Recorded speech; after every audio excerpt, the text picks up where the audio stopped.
ജനത്തിന് വിവരം വെച്ച് തുടങ്ങിയെന്നാ തോന്നുന്നത്.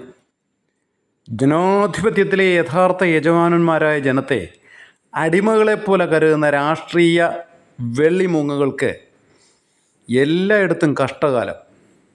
ജീവിതത്തിൽ പണിയെടുത്ത് ജീവിച്ചിട്ടില്ലാത്ത ഇവറ്റകൾ ചുളിവ് പറ്റാത്ത വേഷവും ധരിച്ച് മുന്തിയ കാറിൽ കയറി വീരഗാഥകൾ പറയും. യജമാനന്മാരുടെ നികുതിപ്പണം കൊള്ളയടിച്ച് സസുഖം ജീവിക്കുകയും കുറഞ്ഞത് 10 തലമുറയ്ക്ക് വേണ്ടി കട്ടുമുടിച്ച് കൂട്ടിവെക്കുകയും ചെയ്യുന്നു. ഇവന്മാരുടെ അണ്ടർവെയറിൻ്റെ കാശ് വരെ നമ്മളല്ലേ നൽകുന്നത്.